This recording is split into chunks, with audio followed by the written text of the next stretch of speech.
Boker Tov, Boker Tov, Boker Tov. Messieurs, Boker Tov. La vie est appréciable. Bezrat Hashem, la bracha et la tzlacha. Fred, la bracha et la tzlacha, Bezrat Hashem, pour nous tous, pour tout le Ham Israël, pour l'étude de la Torah qu'on va faire aujourd'hui. Donc on associe tout le monde dans cette étude de Torah, Bezrat Hashem. Que vous savez qu'on a parlé déjà une fois que l'un des piliers de la Emouna était que tout ce que Dieu fait, c'est pour le bien. Et que il n'y a pas une chose qui n'est pas faite par lui. Ce sont les deux piliers. Je répète, premier pilier, chaque chose qui est faite dans notre vie, je suis seul dans un endroit, je marche seul dans un endroit, je suis là, puis Akadosh Baruch Hu, il est là avec moi dans chaque petite chose. Ça, c'est le premier pilier de la Emouna. Le Maïmonide nous rappelait et nous disait qu'on a une obligation, Serge, on a une obligation dans notre vie de dire tous les matins que tout ce que Akadosh Baruch Hu, que Dieu a fait, il fait et il fera. Asa, osé, veyase. C'est obligatoire. Ça, c'est la première des choses. Il n'y a pas une chose dans ce monde qui n'est pas faite par Dieu. Première chose. Et deuxièmement, Akol Letova. Akol Letova, ça veut dire que tout est fait pour le bien. Ouais, tout est fait pour le bien. Moi, j'aime bien entendre ce mot-là de tout est fait pour le bien. Quand je vois que des choses ne sont pas faites pour le bien, je me dis, ils ne sont pas faites pour le bien. Oui ou non? Toi, tu veux dire qu'on voit qu'une partie. On ne voit pas la deuxième partie. Il ramène ici l'histoire de Nahum Ish Gamzu. On connaît tous cette histoire extraordinaire de Nahum Ish Gamzu. Que un jour, César avait fait un décret contre les Juifs. On l'a envoyé avec une malle remplie d'or, d'argent, pour essayer d'adoucir un peu le décret. Ah, ils venaient, les Juifs à cette époque, ils venaient chez le roi, ils payaient un impôt supplémentaire, et bon ben, le roi, il adoucissait un peu. Et le Midrash, il ramène que... ils ont ramassé cet argent, c'était très difficile. À cette époque, ils n'avaient pas d'argent. Et voilà qu'ils ont mis tout ça dans une boîte, dans une malle. Et ils ont dit, qui c'est qui va amener cet argent au roi pour essayer d'adoucir le décret? Tous, ils ont dit, Nahum Ish Gamzu. Il s'appelait Nahum Ish Gamzu. On l'appelait Gamzu. On verra pourquoi on l'appelait Gamzu. Lui, il va partir. Parce que lui, c'est quelqu'un que Dieu est avec lui. Boker Tov, mesdames et messieurs qui m'écoutez aujourd'hui, qui est avec nous, Ador Géoula, Bezrat Hashem pour la bracha et la tzlacha, et la refoua chez les mains de tous les malades du Ham Israël. Et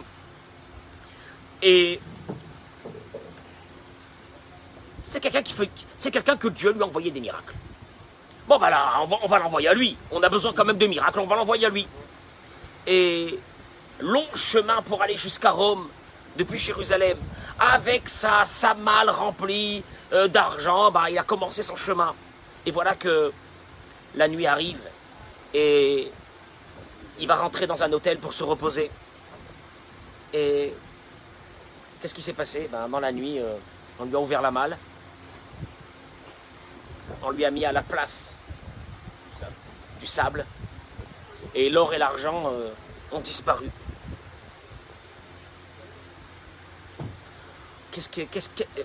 Dis-moi, qu'est-ce qu'il peut dire là? Il peut dire Gamzu Letova, c'est pour le bien. Enfin, la mission, elle s'arrête là. C'est pour le bien. Le type, on lui a volé pendant la nuit. L'aubergiste et sa femme lui ont pris tout ce qu'il avait et lui ont mis à la place de la terre. Tu vas me dire, c'est Gamzu Letova? C'est pour le bien. Quel bien qu'il y a ici? Il n'y a plus rien. Je fais quoi maintenant? Nahum Ish Gamzu, il dit Gamzu Letova. C'est pour le bien.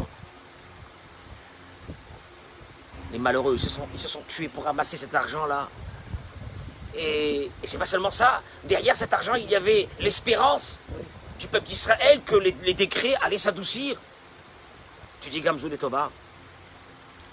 Alors, il dit ici, le Rav, chacun, qu'est-ce qu'il aurait fait à ce moment-là? Oh là là. Il s'accuse à lui-même. Comment j'ai dormi cette nuit? J'ai laissé la malle dans un endroit, dans le vestiaire. Qu'est-ce que j'ai fait? Mais qu'est-ce que je suis bête.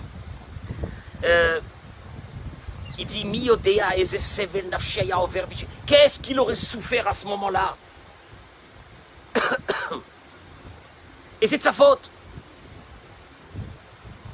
On apprend d'ici cette histoire du Midrash quelque chose de très important. Que même si il arrive quelque chose de mal et que tu sais que c'est de ta faute, bon, alors si c'est de ma faute, c'est pas Gamsou les Tova, c'est pas pour le bien, c'est de ma faute. Et je fais quoi? Il dit après qu'il y a eu ce qu'il y a eu, c'est de ma faute encore, oh mince. Toujours, voilà, j'ai la tête en l'air, je fais n'importe quoi, c'est de ma faute, qu'est-ce que j'ai fait au bon Dieu, etc. J'en ai marre de la vie, et toujours ça me tombe sur moi, et il n'y a que moi, et machin. Il te dit, après que l'action a été faite et que malheureusement tu vas dire, ben voilà, je suis devant maintenant un problème. Qu'est-ce que je fais devant ce problème? Il dit, il faut dire, c'est la volonté de Dieu. C'est la volonté de Dieu. C'est dur, hein?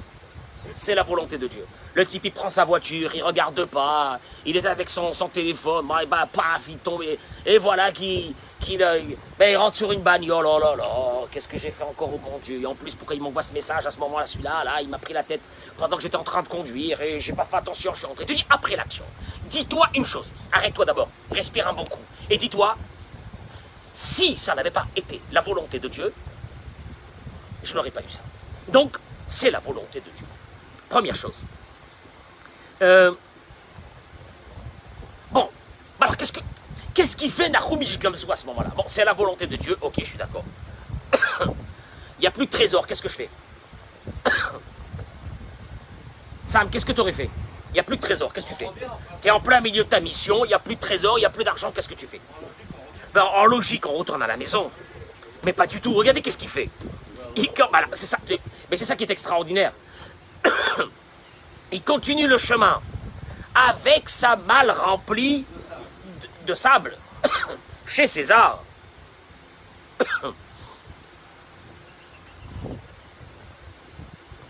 Pourquoi il fait ça? Si Hachem l'a fait comme ça, c'est comme ça on pourrait.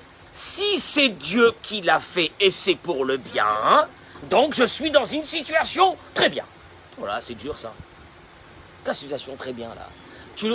Tu vois le type en train de partir maintenant avec sa malle remplie de sable. Hein? Bah tu lui dis, c'est bon là, c'est bon là, là c'est bon là. Ah il te dit, ah non! Hakol Letova! Et si c'est Hakol Letova, ça veut dire que ce sable pour moi c'est une embellie. Quelle embellie? Tu es fou quoi? Qu'est-ce qu'il fait? Hein? Tu vas te faire massacrer. Nahum, Tana Kadosh, comme ça, pas du tout. Il continue son chemin avec Akadosh Baruch Hu. Regardez qu'à travers cette histoire, il y a en fait des messages personnels pour nous. Il t'arrive quelque chose et c'est ta faute. Bon, tu dis c'est de ma faute, et bien fait pour ma tête. Non. Tu dis d'abord, c'est Akadosh Baruch Hu qui a voulu. Et c'est Hakol Letova. Donc si c'est Hakol Letova, donc c'est très bien. Donc je continue. J'avance. Je ne commence pas à me lamenter et à me détruire moi-même. Et c'est de ma faute tout ce qui m'arrive dans ma vie. Oui, la personne, elle a la béchira de faire ou de ne pas faire. Elle a fait. Elle a fait, malheureusement, il y a eu un problème. Dis-toi, c'est pour le bien. Et donc, je continue mon chemin, je ne m'arrête pas, parce que le Yetzirah, qu'est-ce qu'il aurait voulu à ce moment-là? Allez, ben on arrête tout, ça y est. On arrête tout, lâche tout, balance tout, tu vaux rien, t'es à moins que rien, t'es un ci, t'es un là, tout ce que tu veux, pas du tout. Il continue la mission. Bien que, c'est ce que tu as dit, Eric, au début, bien que tu ne comprends pas où est le bien là-dedans, il ne peut pas y avoir du bien.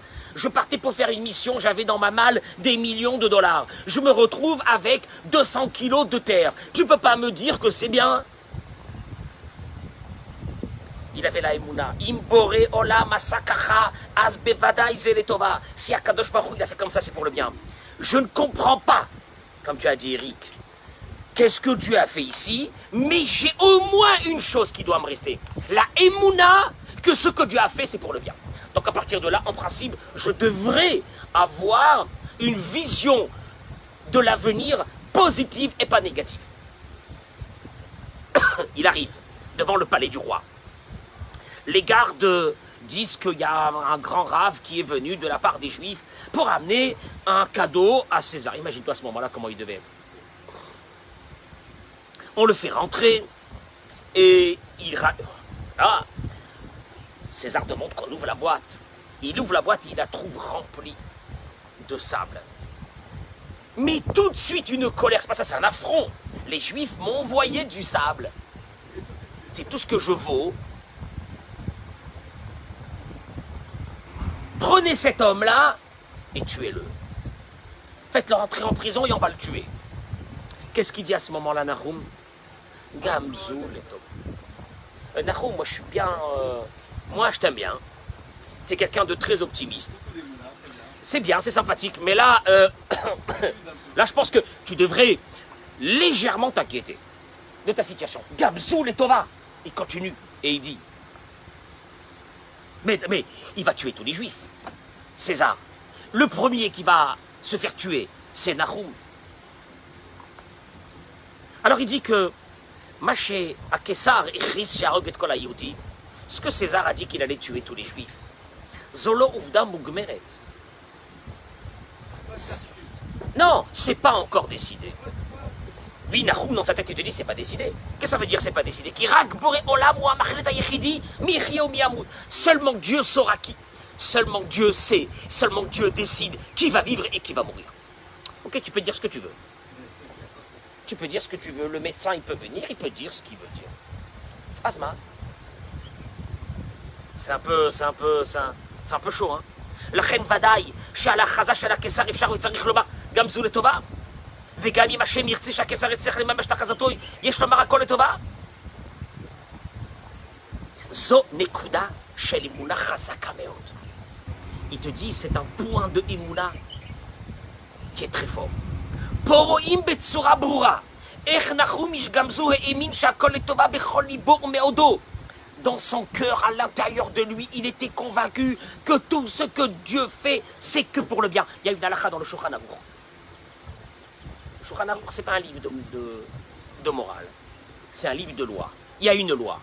L'homme est obligé de dire tous les jours, ce que Dieu fait, c'est pour le bien. Un khatan, une kala, elle doit se marier maintenant. Il n'y a pas de ça en Israël. Il n'y a pas. Maximum, si tu contournes, tu détournes, tu fais ce que tu veux, tu vas te retrouver dans un mariage. C'est comme Bezrat Hashem, le mariage de ma fille le 17 août. On est le combien aujourd'hui? Le 3. On ne sait pas. Tu entends, Michael? On ne sait pas encore où on va faire ce mariage. Ma femme m'a dit hier, mais comment? Ça fait des années qu'on attend ce mariage. C'est pas possible, Hachem. Hakol les taupes. Ah ouais. Parce que de dire Hakol les taupes quand tout va bien, c'est sympathique. Nous, on est pour le bien. Hein? Non, mais c'est sûr qu'on va le faire.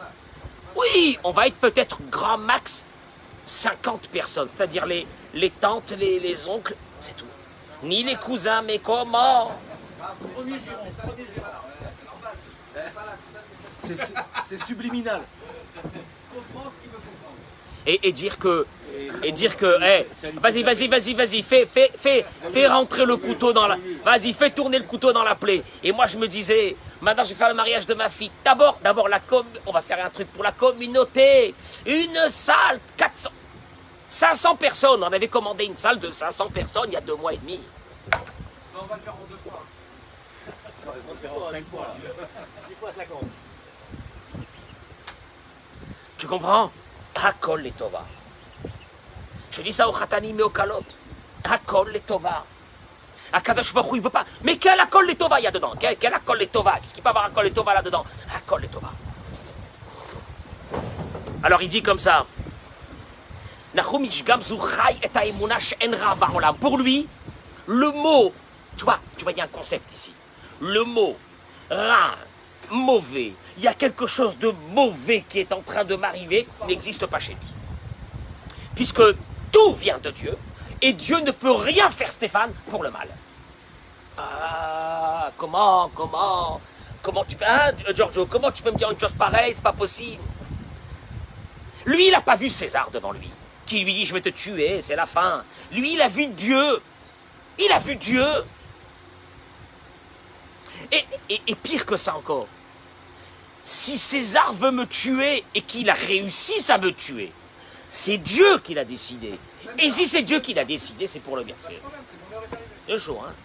Ah ben c'est la Torah. Tu vois ce que je viens de te dire? C'est chaud, mais c'est la Torah. Ah, tu comprends pas? On comprend pas? Oui, on comprend rien.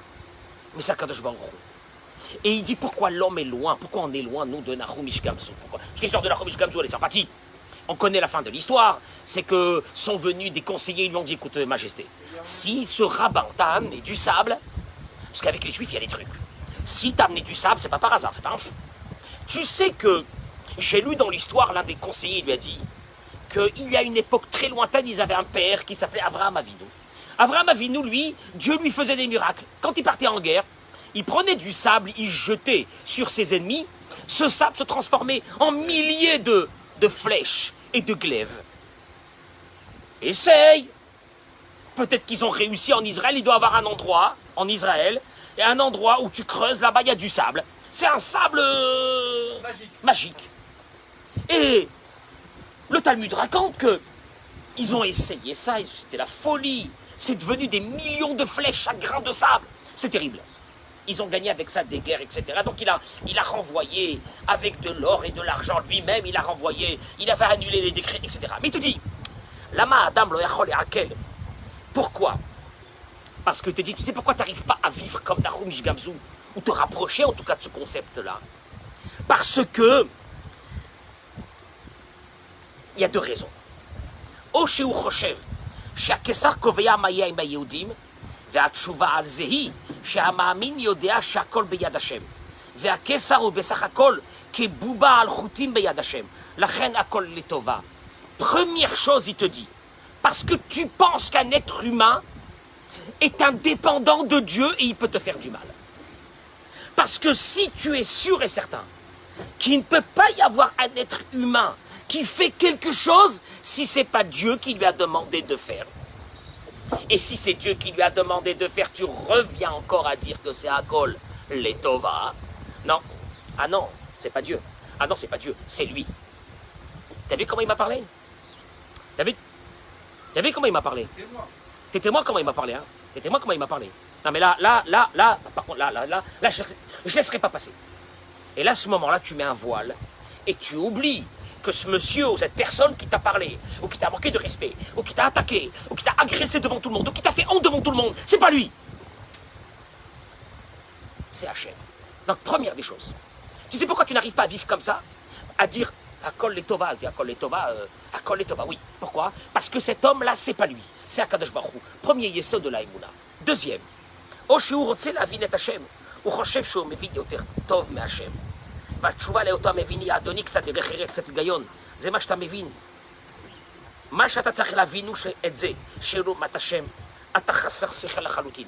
Et te dit, parce qu'au fait, tu devrais comprendre ici une chose fondamentale, que toi, ce que tu crois que tu comprends dans une situation, au fait, tu ne comprends rien. Et que la situation qui est en train d'arriver devant toi, et que tu vois la situation arriver devant toi, et tu vois que ça s'épaissit, et tu vois qu'il y a des problèmes, et tu dis mince. Et non, et toi tu dis mais moi j'analyse la situation. Elle n'est pas bonne. Je suis en train de l'analyser, elle est mauvaise.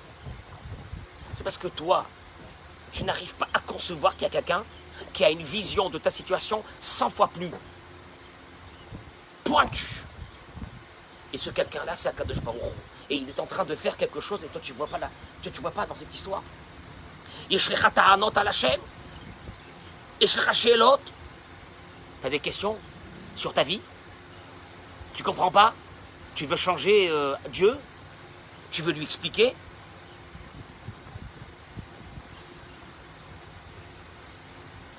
Tu penses que tu as de la miséricorde et de la rachmanout beaucoup plus qu'Akadosh Baruch Hu?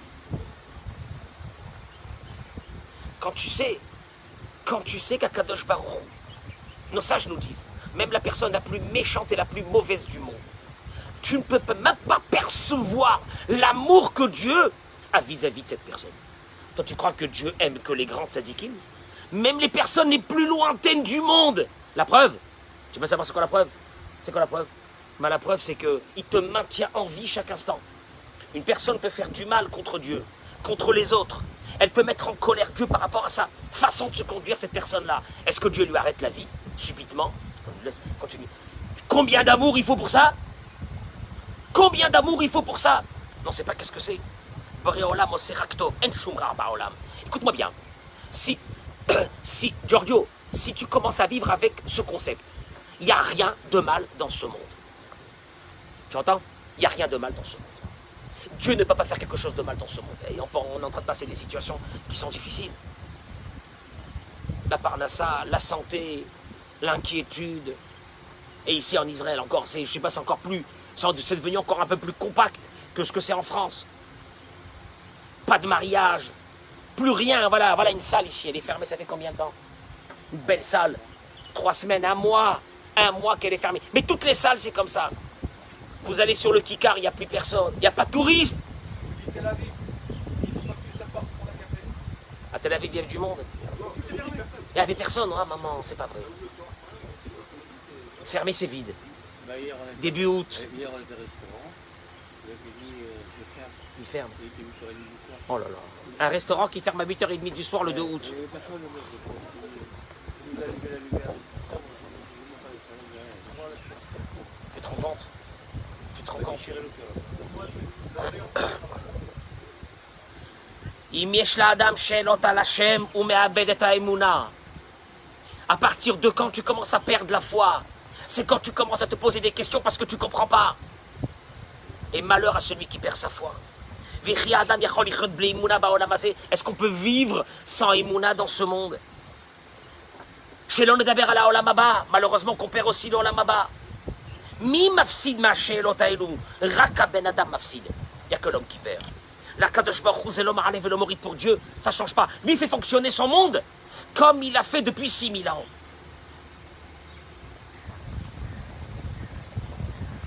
Et pourquoi on a des questions sur Hachem?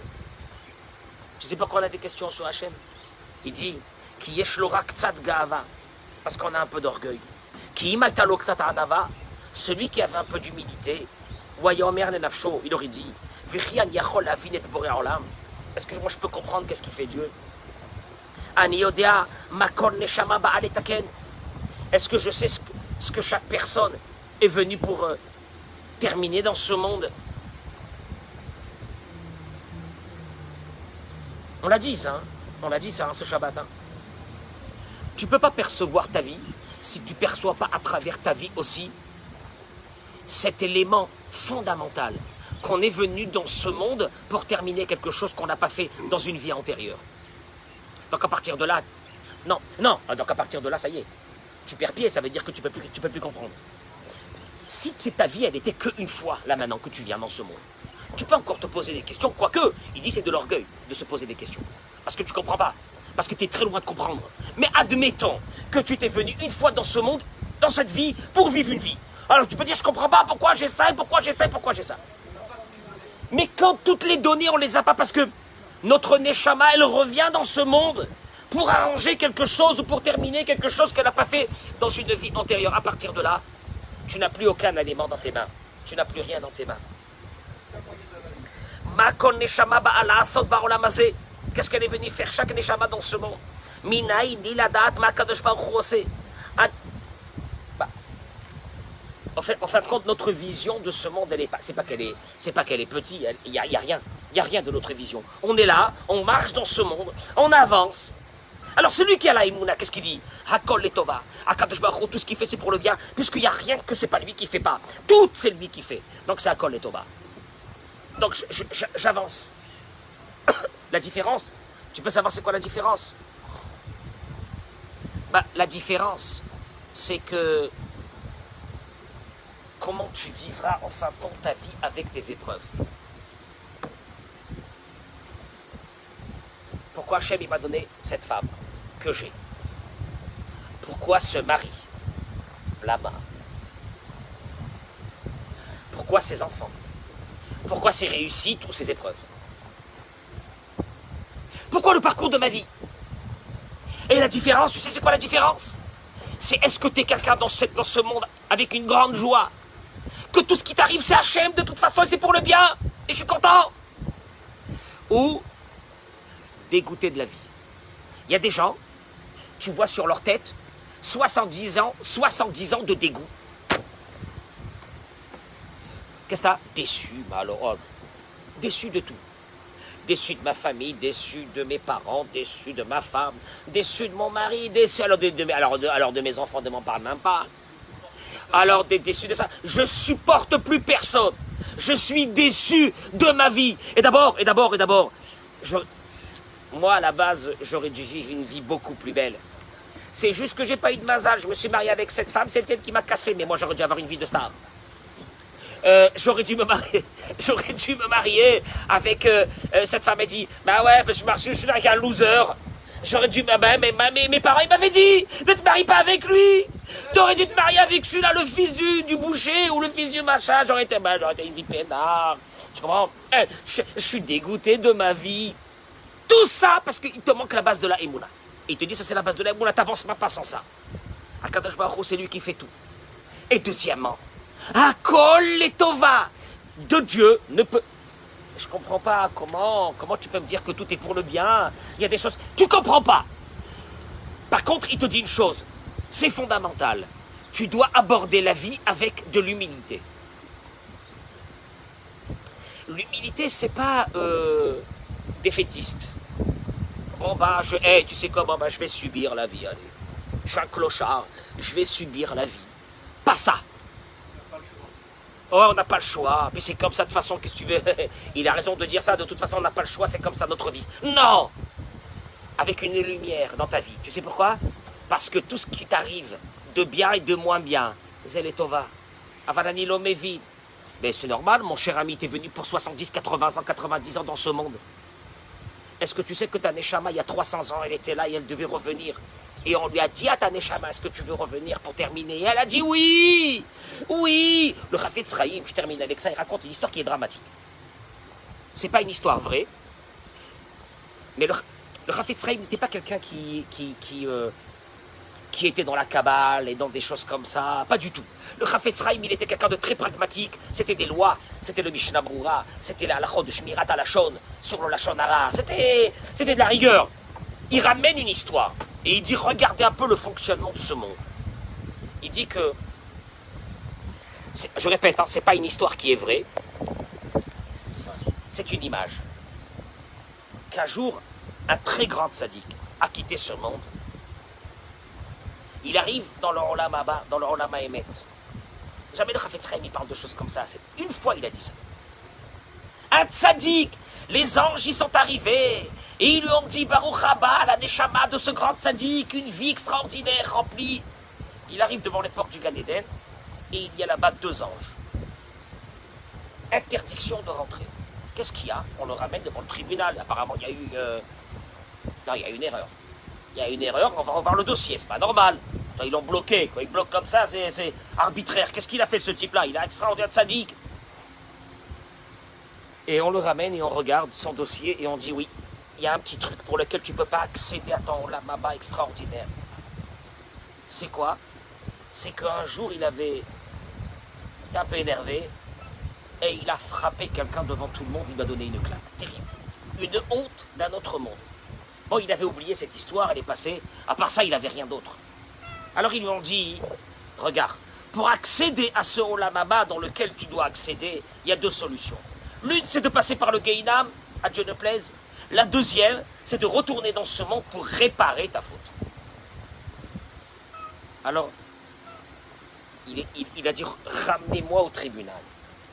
Il arrive devant le tribunal et il dit au tribunal, écoutez bien, je suis prêt à donner la moitié de mon Olam Haba, parce que j'ai un Olam Haba qui m'attend. Je suis prêt à donner la moitié de mon Olam Haba, à une condition. Je vais retourner dans ce monde, mais je sais que mon problème à moi, quand j'étais jeune, c'était de lever ma main et de frapper. Faites-moi naître dans le corps d'un bébé qui lui manque. Pour aller dans un bras. Chafetz Chaim raconte ça, c'est terrible.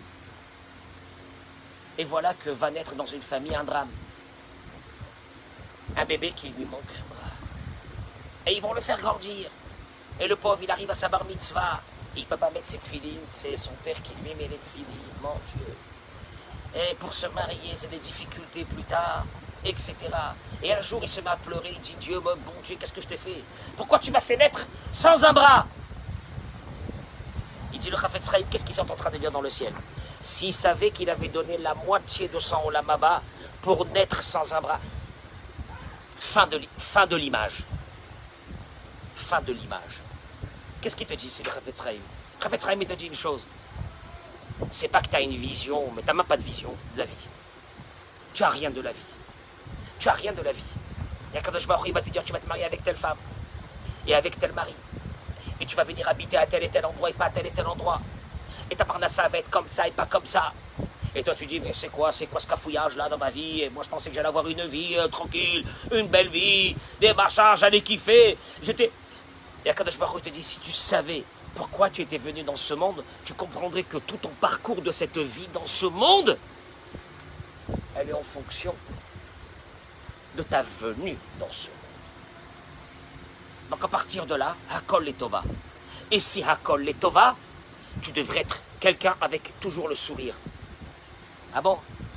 Tu as la femme que j'ai eue, le mari que j'ai eu, le machin, les prises de tête à la maison, les enfants, la parnassa, le ci, le là, j'en ai marre.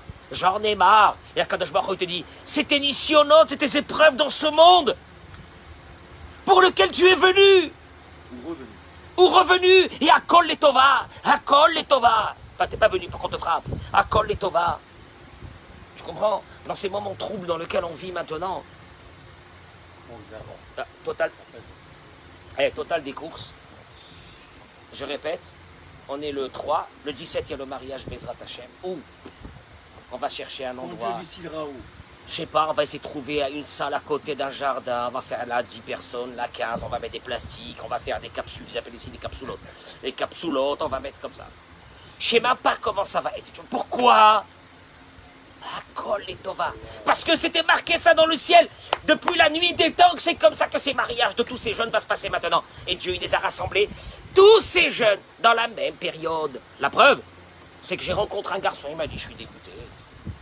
Maintenant, je vais me marier, 30 ans, j'ai 30 ans, Kvod Arav. J'ai attendu tellement de temps pour me marier, il a fallu que je tombe dans cette période-là. Mais non! Mais tu t'es pas marié avant! Parce que tu devais tomber dans cette période-là. Donc on a attendu. Lama, Hakol Letova. Parce que c'est ce que Dieu il veut. Tu comprends c'est quoi la vie? C'est Ouzachai. En vous souhaitant une journée de... Allô, le sourire. Le sourire de quoi? Oh là là, quelle journée qui m'attend. Enlève-moi le masque. Voilà, le sourire. Le sourire de quoi? Que Hakol Letova. Tu as ça, c'est la Imuna. Anava. Je comprends pas grand-chose. Humilité. Je comprends presque rien de ma vie. Je comprends pas du tout de ma vie. Mais je sais une chose. Je suis guidé au centimètre près et tout les Tova. Tu as entendu ça? Ça te change ta vie. C'est où ça? Où tu choisis la deuxième côté. J'en ai marre, je suis chaîne neuf, il faut même plus qu'il me parle, il faut même pas qu'il me parle, je suis même plus rentré chez moi à la maison, j'en ai marre, on me prend la tête du matin jusqu'au soir, alors les clients, alors les machins... Mais oui, mais la différence entre les deux, c'est ta qualité de vie en fin de compte dans ce monde, c'est tout. Tu as compris ou non? Une journée de folie, Amen, Kenira.